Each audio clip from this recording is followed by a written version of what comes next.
Si pria ini bernama Jason Stevens, 14 tahun sudah keluar sekolah bekerja sebagai pengirim es. Tiba-tiba suara henti mobil membuatnya bingung. Si kaya duduk di mobil terus-menerus tekan bel mengejek, membuat Jason semakin bingung. Dan berkat hal itu membantu Jason melihat koran di pagar. Di koran menulis proses perjalanan ke sukses seorang milioner. Orang ini juga henti sekolah dari 14 tahun dan bekerja dan jadi seorang milioner. Jason merasa situasinya dan si milioner itu sangat mirip. Jadi setelah dia memberikan ayahnya koran itu dan berkata dirinya juga menjadi milioner.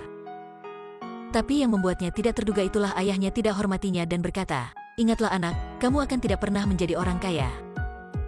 Kamu hanya menjadi orang dari kelas rendah saja. Ayahku sudah mengajarku begitu dan maaf aku hanya bisa mengajarmu begitu."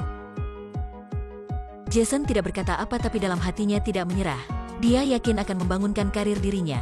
Jadi tengah malam itu, dia ketemu orang itu sakit terbaring di katil, dia siap merantau. Jason juga tidak tahu akan kemana, tapi setidaknya di rumah kurang satu porsi makan. Jumlah uang hemat bisa membelikan ibunya obat. Waktu itu dalam hatinya bersumpah, "Tak usah peduli apa ayah katakan, tapi aku yakin tidak menerima nasib sebagai orang miskin." Waktu itu lalu lintas belum berkembang. Jason dengan bantuan seorang pria tua, sudah diam naik kereta ke kota besar.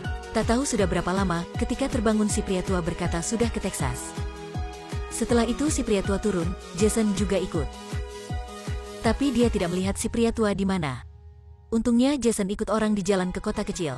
Tepat waktu si tuan kebun sedang butuh sewa 6 orang membuat pagar. Jason menyadari sempat segera ke depan. Dan antusias memperkenalkan dirinya dengan tuan. Si tuan tidak percaya. Jason cepat memeluk si gemuk di samping untuk menunjukkan kekuatannya. Dan tentu saja si tuan kebun sudah disentuh hati. Ketika ke kebun, jelasnya Jason belum pernah bekerja di kebun jadi tiang dia baru buat sudah jatuh. Tapi dalam hatinya masih sangat tekad. Ketika semuanya sedang beristirahat Jason masih meyakinkan tiang. Waktu itu si teman Howard melihat itu segera membawanya air. Keduanya cepat akrab dan saling berbicara. Jason berkata mimpinya menjadi seorang milioner. Howard berkata keluarga dulu juga ada kebun, tapi karena bangkrut. Mimpinya merupakan membeli lagi kebun di negara bagian ini, untuk orang lain bekerja untuknya. Tapi malam itu, Jason melihat Howard main kartu sama pekerja lain. Melihat hal ini Jason tiba-tiba berpikir bekerja di SOA tidak membantunya kaya. Dan jika terus begitu mungkin sampai jompo dia masih adalah si pekerja di SOA. Jadi dia segera menemui tuan kebun, tanya dia rahasia untuk sukses. Si tuan berkata sukses butuh banyak faktor, tapi harus menjadi ekor kambing ketua baru bisa sukses. Ketua kambing, betul anak, itulah orang pemimpin. Memimpin semuanya, ke sukses. Melalui percakapan Jason tahu gajinya bukan dihitung setiap hari. Selesai akan bisa mendapat gaji. Pagi besok pekerja lain bangun tapi tidak melihat Jason. Ternyata dia sudah bekerja dari jam 3 pagi. Sambil memanggil pekerja lain membagai jadi 2 grup dan kerjasama. Kinerja naik signifikan dan mereka juga selesai sebelum 1 hari. Akhirnya Jason mendapat bonus dari tuan kebun. Dan Jason sudah mendapat jumlah uang pertama. Dia ke pos untuk mengirimi uang ke ibu. Tapi waktu itu ikat pinggul emas mengilap sudah menariknya. Jason tanya orang itu bagaimana bisa menjadi milioner. Si pria itu hanya jawab, "Lapang rambut di Texas luas, hanya butuh kamu melihatnya cukup mendalam atau tidak." Jason segera mengerti yang si pria ingin sebut itulah minyak bumi, dia sudah menemukan arah kehidupannya. Tapi di jalan, Jason terpikat oleh seorang gadis cantik. Jason tiba-tiba bingung terdiam di tempat. Dia berbicara sedikit aneh, tapi dia sangat tampan. Undanglah dia ke festival.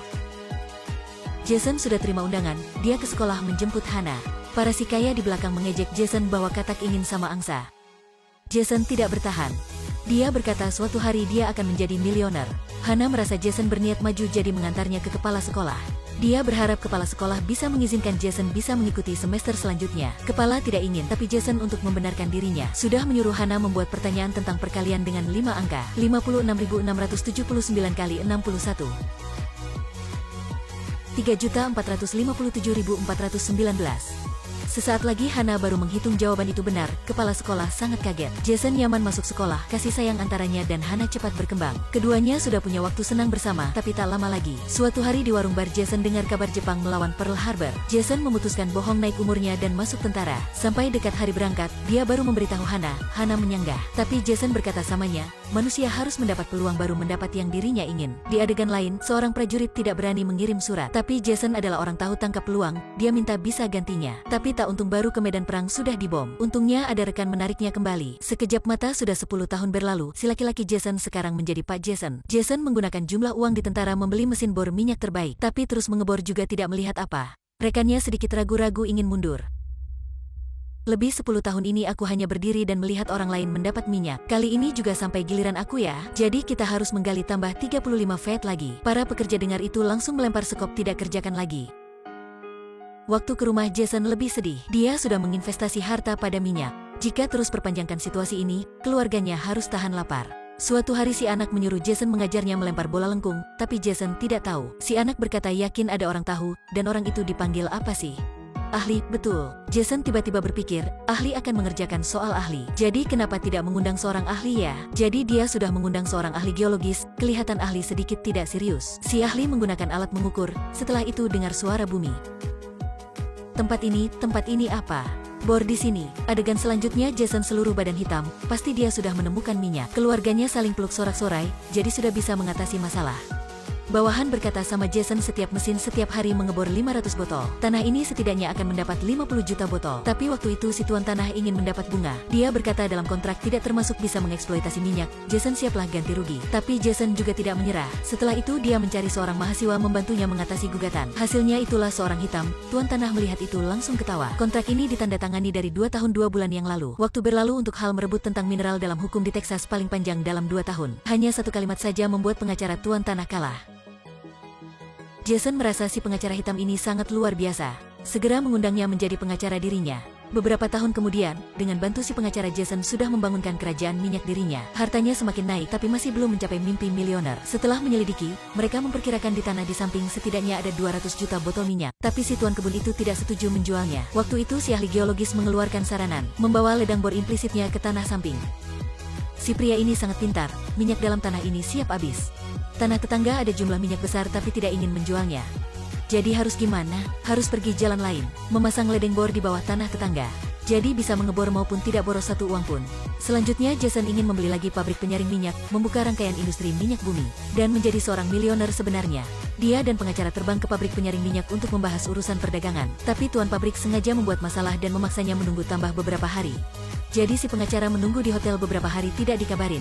Hari Natal siap datang, pengacara memutuskan tidak menunggu lagi. Dia ingin ke rumah menyambut hari Natal sama keluarga. Jason memutuskan tetap di sini, pabrik penyaring ini sangat penting samanya. Pada hari Natal, tuan pabrik penyaring sudah disentuh hati oleh Jason, dan dia memutuskan menjualkan pabrik padanya. Panhande sekarang sudah menjadi perusahaan minyak jutaan dolar.